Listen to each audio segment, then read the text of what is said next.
আসসালামু আলাইকুম রহমতুল্লাহ। ব্যাংকিং বার্তার পক্ষ থেকে স্বাগত জানাচ্ছি আমি নির্ঝর। অর্থনীতি ও ব্যাংকিং সকল আপডেট পেতে সাবস্ক্রাইব করে বেল বাটনটি চাপুন। চলুন এবার দেখে নেওয়া যাক আজকের আপডেট।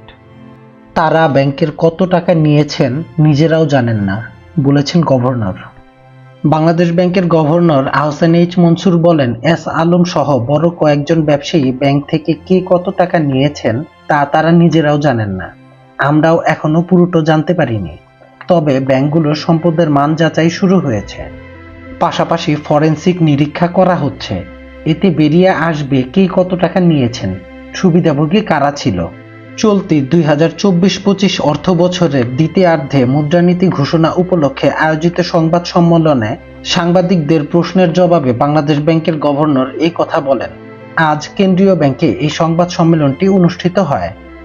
সংবাদ সম্মেলনে গভর্নরের কাছে প্রশ্ন ছিল, এস আলম সহ 10টি শিল্প গ্রুপ ও শেখ পরিবার নিয়ে যৌথ তদন্ত হচ্ছে, তারা আসলে কত টাকা নিয়েছেন।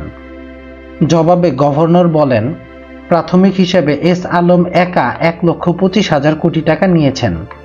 তাকে জিজ্ঞেস করলেও বলতে পারবে না কত টাকা নিয়েছেন তিনি।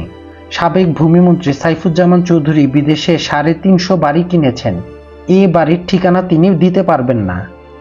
সংকটে পড়া ব্যাংকগুলো সম্পর্কে গভর্নর বলেন, তাদের তরল সহায়তা দেওয়া হয়েছে, প্রয়োজনে আরও দেওয়া হবে। ইসলামিক ব্যাংক ও ইউসিবি ব্যাংক ঘুরে দাঁড়িয়েছেন, তাদের আর সহায়তার প্রয়োজন হবে না।